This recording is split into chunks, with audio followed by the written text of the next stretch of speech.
Welcome to Mountain Mystic Minerals. Today we're going to discuss the forms of stones that you may find on the market. And as you go on this journey of discovering stones that are important to you and wanting to incorporate their vibrations and their healing energies into your life, I want to just let you know some of the forms that you may find out there. Today I'm using quartz as an example because it's extremely prevalent on the market. Here I have a completely raw chunk of quartz. This came directly out of the soil in this form.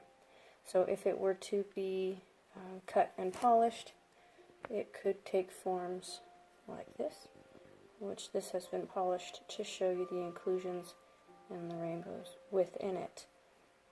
This is another chunk of quartz that was natural, and if you look closely, it looks as if it has been smooth. It was because it was in a river.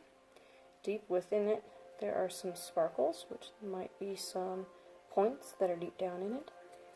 This was broken open, so you can see the change in color on the inside, and again, possibly more crystals inside of this piece. This is another example of what you would see. These are the natural points. These have not been cut. These have not been shaped. If anything, they have been given a bit of a bath to showcase the clarity within them. But as you can see, this section is a little unimpressive if you're looking for the points, although these stones all have a wonderful life within them. Here we have a sphere. So this was a large piece of quartz that was shaped into this spherical orb type shape, and you can see some of the inclusions inside, which look like rainbows. You can see how clear this piece is. You can see the space between my fingers through it. So they are beautiful stones to have in your environment. This again is another natural point. This one has a bit of an inclusion in it, which would be considered a phantom. If you look closely, you can see the shape of what looks like another stone inside there. These are some natural points. Once again, these are stones that have come right out of the soil in this way, and if anything, they were only given a bit of a bath to cleanse some of the impurities off the top. So some of them have really perfect points, and some of them don't. This here is what they call a worry stone. So this has a bit of an indention on one side here that is really good for placing a thumb so that you can carry it in your pocket, and the back side is rounded so they fit nicely in the hand. It's something to carry around with you. Quartz, thankfully, is pretty durable. The other thing I have here is a tiny little piece of tumbled quartz. When they tumble the quartz, they usually put it in a rock tumbler, which it will be mixed around in a slurry of different grits to get a different polish on them. So once again, you can see there are many, many different shapes, and this is only a small selection of them.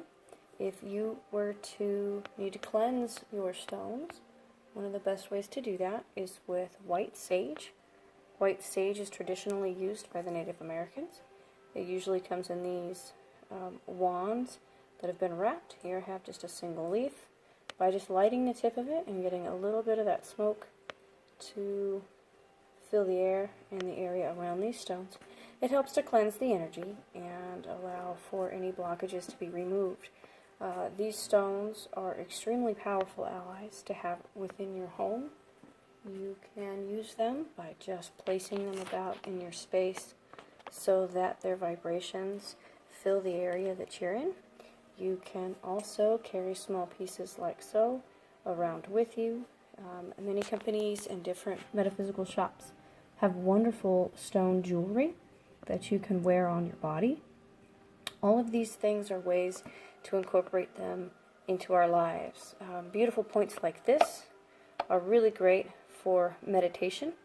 By putting this in your meditation space and gazing into it, you really can kind of focus on a different reality and see things in a different way, because these stones really are wonderful.